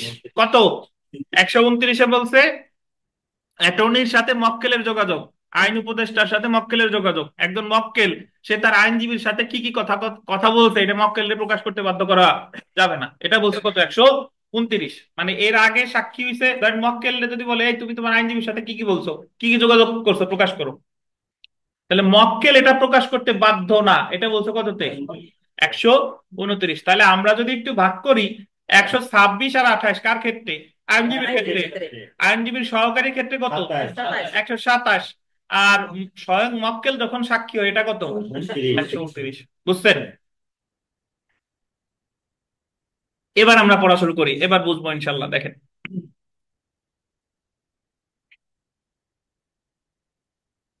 সাক্ষ্য আইনের 126, 127, 128 এবং 129 ধারায় যে সকল সুবিধা দেওয়া হয়েছে তা একই প্রকৃতির এবং একই উদ্দেশ্যে। এই ধারাগুলোতে মক্কেল এবং তার আইন উপদেষ্টা মানে হলো অ্যাডভোকেট বা আইন উপদেষ্টার ক্লার্ক বা কর্মচারীদের মধ্যকার পেশাগত তথ্যের আদান প্রদান প্রকাশ সংক্রান্ত বিষয়ে আলোচনা করা হয়েছে। অর্থাৎ তারা কখনো প্রকাশ করতে পারবে, কখনো প্রকাশ করতে পারবে না, তা উল্লেখ করা হয়েছে। প্রথমে আমরা প্রযোজ্যতায় চলে আসি। দেখেন, প্রযোজ্যতা 126 এবং 128 দ্বারা প্রযোজ্য হবে। বল দিবেন আইনজীবী যখন সাক্ষী হয়, তাহলে 126 আর 128-এ সাক্ষী হচ্ছে কে বলেন? আইনজীবী। তারপরে দেখেন 127 ধারা প্রযোজ্য হবে যখন এমন আইনজীবী গোল দিবেন দোভাষী, কেরানি বা কর্মচারী সাক্ষী হয়। তাহলে 127 ধারা প্রযোজ্য হলো আইনজীবীর কে? দোভাষী মানে ইন্টারপ্রিটার। দোভাষী বুঝেন? ধরেন যে বাংলা থেকে ইংলিশ করে বা ইংলিশ থেকে বাংলা করে, এটা কি? দোভাষী। কেরানি বা কর্মচারী সাক্ষী হয়। আর 129 দ্বারা প্রযোজ্য হবে যখন কে সাক্ষী হয়? মক্কেল সাক্ষী হয়। তাহলে এখান থেকে প্রশ্ন আসবে এইভাবে যে নিম্নের কোন ধারায় মক্কেল সাক্ষী হয়? 129, 100 কততে? 29। আইনজীবীর সহকর্মী যারা আছে তারা সাক্ষী হয় কত? 127। আর স্বয়ং আইনজীবীর ক্ষেত্রে 126 আর 128। জি, এখন আমরা চলে আসি ধারা 126। আন্ডারলাইন করেন, পেশা সম্পর্কিত যোগাযোগ বা প্রফেশনাল কমিউনিকেশনস। পেশাগত নিযুক্তির সময় মক্কেলের সাথে আইনজীবীর যোগাযোগ প্রকাশের ক্ষেত্রে সাক্ষ্য আইনের 126 দ্বারা কতিপয় সীমাবদ্ধতা আরোপ করেছে এবং উল্লেখিত সীমাবদ্ধতার কারণে আইনজীবী এমন তথ্য প্রকাশ করা, আন্ডারলাইন করেন, এমন তথ্য প্রকাশ করা হতে বারিত হয়। বারিত হয় মানে তারে প্রকাশ করতে বাধ্য করা যাবে না বা তারে নিষেধ করা হয়েছে। 126 ধারা শর্ত ভঙ্গ করে প্রদত্ত কোনো সাক্ষ্য আইনে সাক্ষ্য হিসেবে গ্রহণীয় নয়। ধরেন আইনজীবী যদি বলেও ফেলে যে অমুক মক্কেল আইসা বলছে যে আমি হত্যা করছি, আইনজীবী অনেক সময় বলতে পারে। কেমনে বলতে পারে? দেখেন, মক্কেল প্রথমে আইনজীবী রাখছিল রুবেল রে। তো রুবেল রে কিছুদিন আইনজীবী হিসেবে নিয়োগ, রুবেলের কাছে এসে বলছে যে আমি অমুককে হত্যা করছে, মানে বাঁচান। পরে রুবেলের সাথে ধরেন মক্কেল সাহেবের ঝামেলা বাঁধছে, পরে এনওসি নিয়ে আইনজীবী রাখছে ধরেন বিকাশ রে। এখন রুবেল যদি রাগ হয়ে বলে দেয় যে ওর ওনার ও কিন্তু খুন করছে, আসলেই আমার কাছে এই কথা বলছে, বুঝতে পারছেন? তবুও এটা কি হবে না? প্রাসঙ্গিক হবে না, আদালতের সাক্ষ্য হিসেবে গ্রহণযোগ্য হবে না। কেন হবে না? কারণ তখন ওই যে যে আসামির যে আইনজীবী সে বলবে যে ওনার অমুক এখন রাখে নাই বলে সেই কথা কি করতেছে? প্রকাশ করতেছে। সো এটা সাক্ষ্য আইনের 126 ধারা অনুযায়ী সে বলতে পারে না। আর বলে যদি ফেলেও সাক্ষ্য আইনের 136 ধারায় অ্যাডমিসিবিলিটি অফ এভিডেন্স আমরা একসময় পড়বো, 136 ধারায় বলছে যে কোনো সাক্ষ্য গ্রহণযোগ্য হবে কি হবে না এটা নির্ধারণ করবে স্বয়ং বিচারক বা আদালত। এই কথা বলছে কত ধারায়? 136 ধারায়। তো যদিও রুবেল হিংসার বশবর্তী হয়ে এই কথা বলছে, এটা কিন্তু সাক্ষ্য হিসেবে গ্রহণযোগ্য হবে না। বুঝছেন? আচ্ছা, 126 ধারায় বলা হয়েছে পেশাগত নিয়োগের সময় এবং উদ্দেশ্যে মক্কেল আইনজীবীর সাথে যে যোগাযোগ করেছে, এটা একটু আন্ডারলাইন করেন। পেশাগত নিয়োগের সময় এবং উদ্দেশ্যে, পেশাগত নিয়োগের কি বলেন? সময় ও উদ্দেশ্যে মক্কেল আইনজীবীর সাথে যে যোগাযোগ করেছে বা আইনজীবী মক্কেলকে যে উপদেশ দিয়েছে বা আইনজীবী মক্কেলের যে সকল দলিলের বিবরণ ব্যবস্থা সম্পর্কে জানতে পেরেছে। মানে কতগুলো বিষয় দেখেন, মক্কেল আইনজীবীর সাথে যে যোগাযোগ করছে মানে মক্কেল আইনজীবীর সাথে যা যা বলছে সেটা। দুই, আইনজীবী মক্কেলকে যে উপদেশ দিয়েছে, আসামি স্বীকার করার পর আইনজীবী একটা উপদেশ দেয় না যে এটা করলে ভালো হয়, সেটা। আর আইনজীবী মক্কেলের যে সকল দলিলের বিবরণ ব্যবস্থা সম্পর্কে জানতে পেরেছে। আমি তো আপনাদের জাস্ট উদাহরণ দিলাম শুধু দেওয়ানি মামলা, ফৌজদারি মামলা।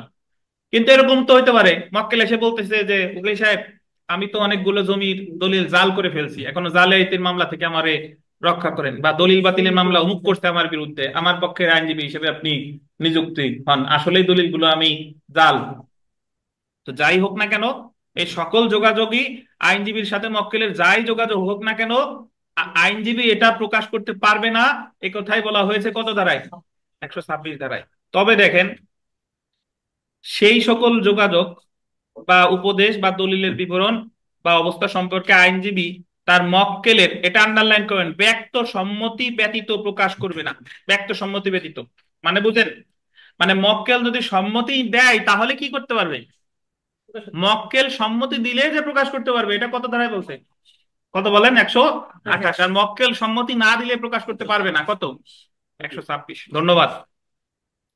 মক্কেলের বিশেষ অধিকারের প্রশ্ন উঠে শুধুমাত্র যখন কোনো আইনজীবী বা মক্কেলকে তাদের মধ্যকার পেশাগত যোগাযোগ প্রকাশ করতে সাক্ষী হিসেবে তলব করা হয়। যখন আইনজীবীকে, আন্ডারলাইন করবেন, সাক্ষী হিসেবে তলব করা হয়, সেক্ষেত্রে তাকে কতিপয় বিধিনিষেধ প্রতিপালন করতে হয়। ধরেন আইনজীবীরা বললো আপনি এসে সাক্ষী দেন, তারা যদি কোনো প্রশ্ন করে, যে প্রশ্ন বলতে গেলে যে তার সাথে মক্কেলের যে যোগাযোগ হয়েছে সেটা প্রকাশ হয়ে পড়ে, তাহলে সে প্রশ্নের উত্তর দিতে সে বাধ্য না। তবে মক্কেল যদি অনুমতি দেয় তাহলে প্রকাশ করতে বাধ্য। এটা বলছে কততে, 128।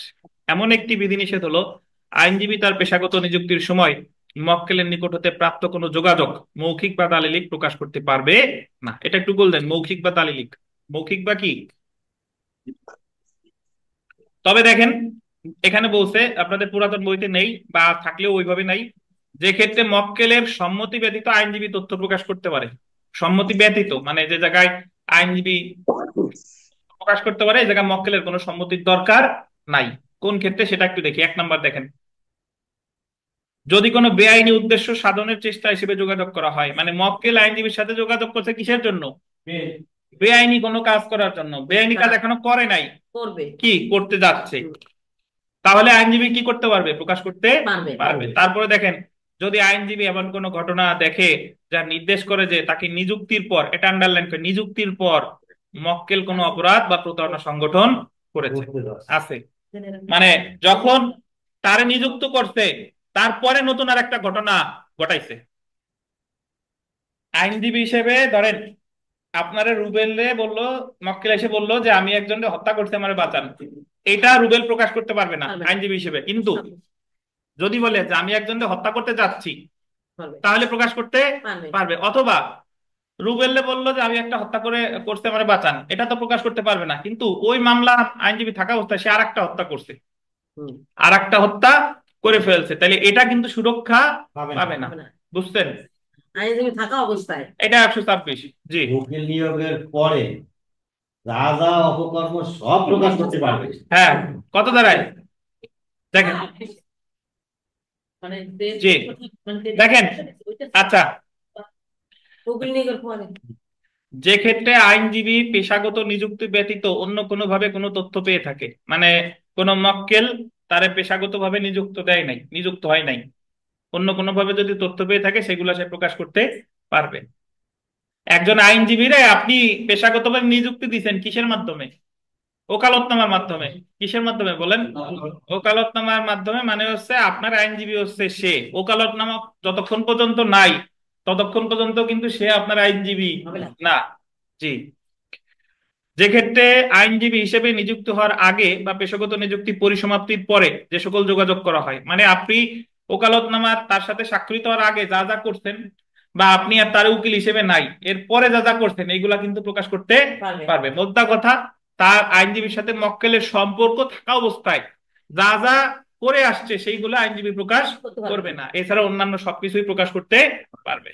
দেখেন, যে ক্ষেত্রে যোগাযোগ মক্কেলের নিকট হতে প্রাপ্ত না হয়ে অন্য কোনো স্বতন্ত্র উৎস হতে আইনজীবী পেয়ে থাকে, এমন কোন যোগাযোগ যা পেশাগত নিযুক্তির সাথে সম্পর্কিত না, যে ক্ষেত্রে যোগাযোগ এমন প্রকৃতির যা ব্যক্তিগত প্রকৃতির না, যা গোপনীয় প্রকাশের বিষয়বস্তু না। তো এটা আমাদের মূল যে বিষয়বস্তু সেটা হলো যে যে অপরাধ করে এসেছে সেটা প্রকাশ করতে পারবে না, কিন্তু আইনজীবী নিযুক্তি করার পরে যদি নতুন কোনো অপরাধ করতে যায় বা নতুন কোনো অপরাধ করে ফেলে সেটা কিন্তু প্রকাশ করা যাবে, সেটা কিন্তু 126 ধারার সুবিধা পাবে না।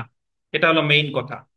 তারপরে দেখেন, সুতরাং বেআইনি উদ্দেশ্য সাধনের চেষ্টা হিসেবে যে যোগাযোগ করা হয়েছে বা আইনজীবী তার নিযুক্তির সময় হতে এমন কোনো ঘটনা দেখে যে কোনো অপরাধ বা প্রতারণা সংঘটিত হয়েছে, সেক্ষেত্রে এমন যোগাযোগ 126 ধারায় সুরক্ষিত না, এবং এমন যোগাযোগ প্রকাশ করতে আইনজীবীর কোনো বাধা নেই। কারণ কিভাবে আইন ভঙ্গ করতে হয় বা প্রতারণার কৌশল উপদেশ দেওয়া আইনজীবীর কার্য নয়। এতটুকু মনে রাখলেই হবে। এটা একটু দেখেন, 126 ধারার সীমাবদ্ধতা যাদের ক্ষেত্রে প্রযোজ্য, ব্র্যাকেটে লেখেন 127 ধারা। 126 ধারার সীমাবদ্ধতা যাদের ক্ষেত্রে প্রযোজ্য, এটা ব্র্যাকেটে কি লিখবেন, 127 ধারা, মানে এই সাথে কত দাঁড়ায়, 127 দাঁড়ায়। 126 ধারা শুধুমাত্র আইনজীবীর জন্য প্রযোজ্য না, বরং নিম্নলিখিত ব্যক্তিদের জন্য প্রযোজ্য। যেরকম দেখেন 2 নম্বরে বলছে, 1 নাম্বার কাটেন, উকিল বা আইনজীবী, এটা কেটে দেন, কারণ 127 তো উকিল আইনজীবী না। দোভাষী থাকবে, উকিলের কেরানি বা কর্মচারী থাকবে, মুখ তারও কেটে দেন। কাটছেন?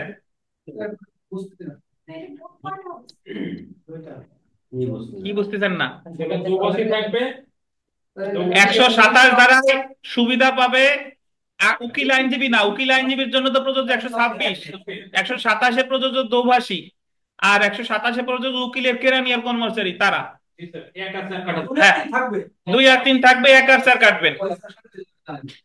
আছে, আপনাদেরও আছে, কিন্তু ওটা আলাদাভাবে পড়ানো হয়েছে, প্রথমে আছে। দেখেন একটা চার হলো 126। দেখেন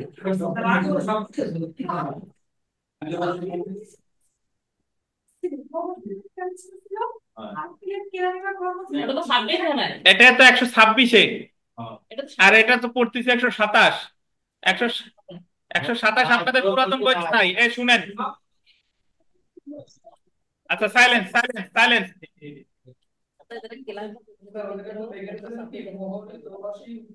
যা লেখছি আপনাদের কিছু করা লাগবে না, পুরাতন বইতে যা আছে সেটা কোনো কিছু করা লাগবে না। ওই তো যা লেখছি তাই মিটা, কিছু কাটা লাগবে না, খালি শুনেন। দেখেন অর্থাৎ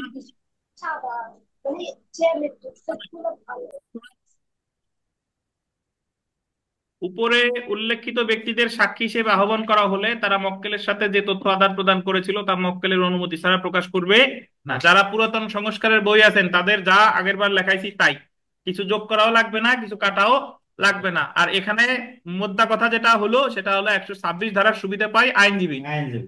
আর 127 ধারার সুবিধা পাচ্ছে কি? দোভাষী অনুবাদক তারা। কথা শেষ। তো জেনে রাখা ভালো, তো দেখেন জেনে রাখা ভালো যে 126 ধারায় সুরক্ষা দেওয়া হয়েছে কাকে? মক্কেলকে, এবং আইনজীবীর মক্কেলের তথ্যের সুরক্ষা নিশ্চিত করতে বাধ্যবাধকতা আরোপ করেছে। আর একেবারে এই যে 2 নাম্বারটিকে লাস্টের পয়েন্টটা দেখেন, যে কিন্তু পেশাগত সম্পর্কের গোল দিবেন অবসানের পর। পাইছেন? পাইছেন? ওই যে জেনে রাখা ভালো লাস্টের পয়েন্টটা, কিন্তু লাস্টের লাইনটা তারই পরে কিন্তু পেশাগত সম্পর্কের অবসানের পর, অবসানের পর শব্দটা গোল দেন, যে সকল পেশাগত যোগাযোগ করা হয় সেগুলো 126 ধারায় সুরক্ষা পাবে না। বুঝেন নাই বোধহয়? মানে সে আর এখন আর আপনার আইনজীবী নাই, কিন্তু তারপরও তার কাছে আপনি অনেক কিছু স্বীকার করছেন, সেইগুলা কিন্তু সে প্রকাশ করতে পারবে। পারবে? পারবে না কেন?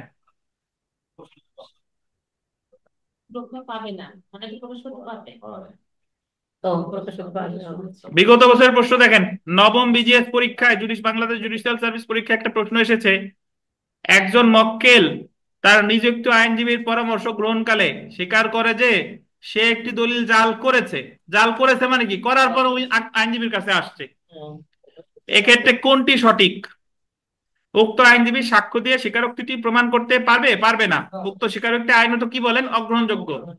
কারণ সে একটা অপরাধ করে এসে আইনজীবীর কাছে আসছে, তো আইনজীবী এটা প্রকাশ করতে পারবে না। বাট সেম উদাহরণটা যদি এরকম হতো যে আইনজীবীর কাছে এসে বলতেছে যে আমি একটা দলিল জাল করতে চাই, তাহলে আইনজীবী এটা প্রকাশ করতে পারবে। জি, ধারা 128টা লেখেন, যার লেখা আছে সে কোনো কিছু কাটবেন না, লিখবেন না, যার লেখা নাই সে লেখেন। ধারা 128 নতুন বইতে না, একটু লেখেন। লেখেন অ্যাডভোকেট সাক্ষী হলেও, ধারা 128, অ্যাডভোকেট সাক্ষী হলেও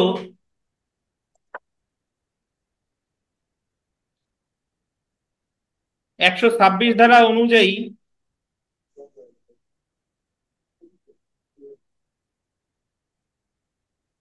কোনো তথ্য স্বীকার করবেন না।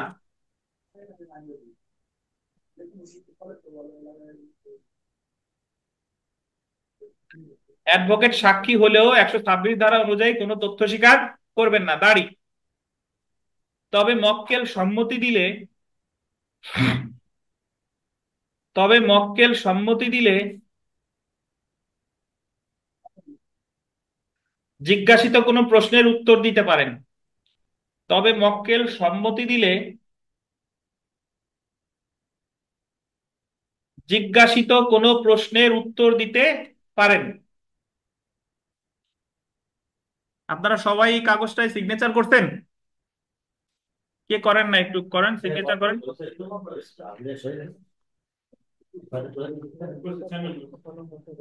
তাহলে অ্যাডভোকেট সাক্ষী হলেও 126 ধারা অনুযায়ী কোনো তথ্য স্বীকার করবেন না, তবে মক্কেল সম্মতি দিলে জিজ্ঞাসিত কোনো প্রশ্নের উত্তর দিতে পারেন। বুঝতে পারছেন? কারণ ওই যে 126-এ তো তিনি প্রকাশ করবেন না, কিন্তু যদি মক্কেল সম্মতি দেয় তাহলে কি প্রকাশ করতে পারবে। এটা বলছে কত দাঁড়ায় 128। তাহলে অ্যাডভোকেটের জন্য প্রযোজ্য 126, 128, আর অ্যাডভোকেটের যারা সহকারী আছে তাদের জন্য কত 127। ধন্যবাদ। আমরা 129-এ চলে আসবো। ধারা 129, আইন উপদেষ্টা বা লিগ্যাল অ্যাডভাইজারের সাথে গোপনীয় যোগাযোগ। আইন উপদেষ্টা মানে হলো অ্যাডভোকেট। আইন উপদেষ্টা মানে কি? 129-এ সুরক্ষা দেওয়া হয়েছে মক্কেলরে। একজন মক্কেল সে তার আইনজীবীর সাথে যে কথা বলছে, যে যোগাযোগ করছে, এটা মক্কেলরে প্রকাশ করতে বাধ্য করা যাবে না। এটা বলছে কততে 129। তবে মক্কেল যদি প্রকাশ করতে চায় তাহলে প্রকাশ করতে পারে, বুঝতেন? কিন্তু মক্কেল যদি প্রকাশ করতে কি না চায় তাহলে তাকে বাধ্য করা যাবে না। এটা কত দ্বারা 129। দেখেন, কোন ব্যক্তিকে তার এবং তার আইন উপদেষ্টার মধ্যকার গোপনীয় যোগাযোগ কনফিডেন্সিয়াল কমিউনিকেশন আদালত প্রকাশ করতে বাধ্য করা যাবে না যদি না সে কোনো মকদ্দমার সাক্ষ্য দেওয়ার ইচ্ছা প্রকাশ করে। মানে কি, ওই মক্কেল যদি ইচ্ছা করে তাহলে সে প্রকাশ করতে পারবে, বাট মক্কেল যদি ইচ্ছা প্রকাশ কি করে বলেন না করে, তাহলে তারে বাধ্য করা যাবে না। যদি সে সাক্ষ্য দেওয়ার ইচ্ছা প্রকাশ করে তবে আদালত তার দেওয়া সাক্ষ্য ব্যাখ্যার জন্য উক্ত গোপনীয় যোগাযোগ বিষয়ে যে সকল বিষয় জানা আদালতে প্রয়োজনীয় মনে করে শুধুমাত্র তা তা প্রকাশ করতে বাধ্য করা যাবে। জি, আসসালামু আলাইকুম।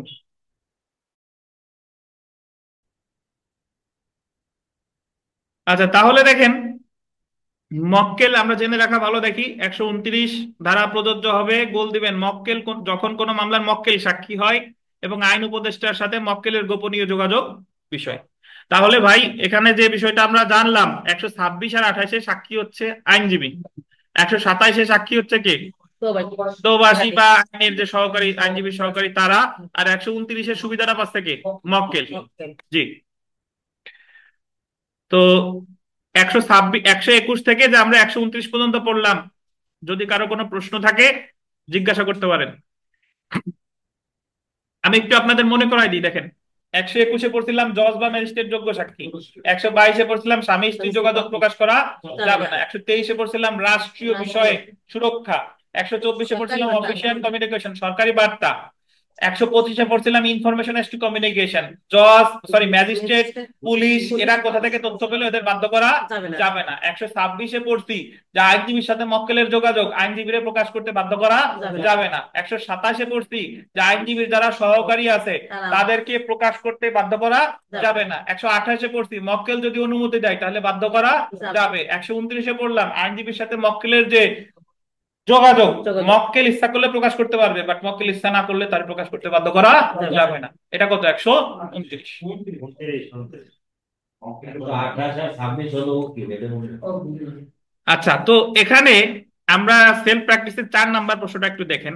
সেলফ প্র্যাকটিসের 4, যে আরিফ একজন মক্কেল, অ্যাটর্নি বিথিকাকে বলে যে, আরিফ সাহেব এসে ধরেন বিথিকার কাছে এসে বলতেছে যে আমি জালিয়াতি করেছি এবং আমি আশা করি আপনি আমার পক্ষে মোকদ্দমা পরিচালনা করবেন। জালিয়াতি কি করবে নাকি করেছে? করে এসেছে। তো অ্যাটর্নির সাথে মক্কেলের এমন যোগাযোগ কি বলেন 126 ধারায় প্রকাশ করা হতে কি সুরক্ষিত, আর অ্যাটর্নি এমন যোগাযোগ প্রকাশ করতে পারে না। যারা অ্যাটর্নি বুঝতেছেন না, অ্যাটর্নি মানে হচ্ছে অ্যাডভোকেট। নাম অ্যাডভোকেট, বাংলাদেশে বলে অ্যাডভোকেট, এই আপনার আমেরিকাতে ইউএসএ তে বলে অ্যাটর্নি, ইংল্যান্ডে বলে ব্যারিস্টার, দুই এক জায়গায় সলিসিটারও বলে। বুঝতে পারছেন? জিনিস একই, প্লিডার বলে, আবার আরেক নাম কি প্লিডার, বাট সব একই শব্দ। জি জি। তারপরে আর বাংলাদেশে বলে কি উকিল নাকি আমরা দেখেন 5 নাম্বার দেখেন যে এ 5 নাম্বার দেখেন, এ একজন মক্কেল অ্যাটর্নি বি কে বলে যে আমি জাল দলিলের মাধ্যমে সম্পত্তির দখল গ্রহণ করতে, এই অন্তস্থ কেটে রস্যই লেখেন, এখানে চাই হবে, বানানটা ভুল আছে, রস্যই দেন, দখল গ্রহণ করতে চাই। আমি যখন বলবো তখন চাই, আর আরেকজন দিয়ে বললে সে চায়। বুঝতে পারছেন? সেই জায়গা হবে রস্যই, কেটে দিয়ে রস্যই কার লেখেন, পাইছেন? চাই, যে যে জন্য আপনাকে মামলা করতে অনুরোধ করছি, মানে আমি এখনো করি না, আমি চাচ্ছি, তো আপনি আমার পক্ষে মামলা পরিচালনা করেন। এটা কি এমন যোগাযোগ প্রকাশ করতে অ্যাডভোকেট কি বলেন পারে। ঠিক আছে, 6 নম্বরটা দেখেন, মক্কেল ক উকিল খবিরকে জানায়, এটা হবে অন্তঃস্থ, জানাই ও রস্যই কেটে অন্তঃস্থ লেখেন। মক্কেল ক উকিল খকে কি জানায় আমি জালিয়াতি করেছি এবং আমি চাই যে আপনি আমার পক্ষে মকদ্দমা পরিচালনা করবেন। তো এটা কি সুরক্ষা পাবে কিনা বলেন? এটা সুরক্ষা পাবে। কেন?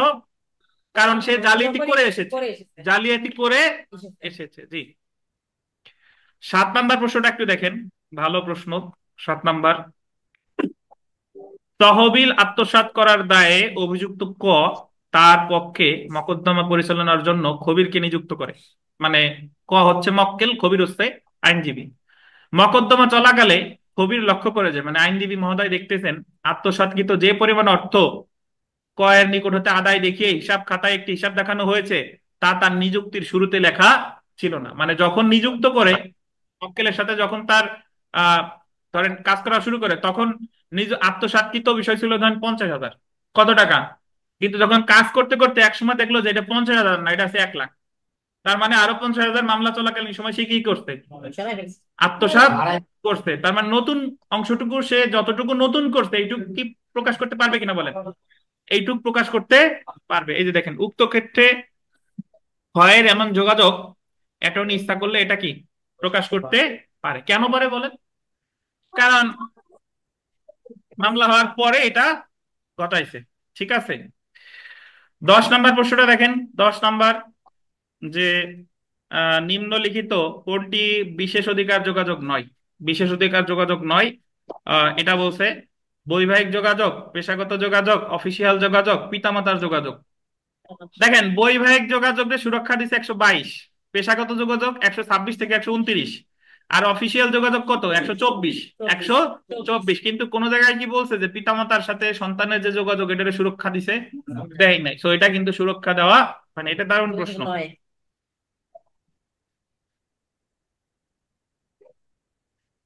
কথা জানছে বলেন বলেন বলেন। আমাদের দেশ থেকে এই যে লন্ডন যায় জি তাদেরকে আসলে দেশ জি।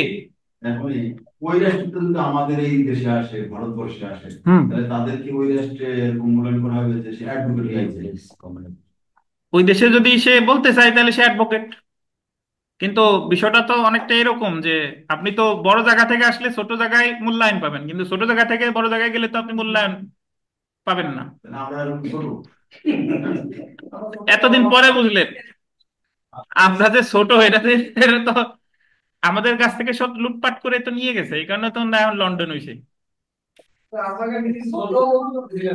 জি বলেন না।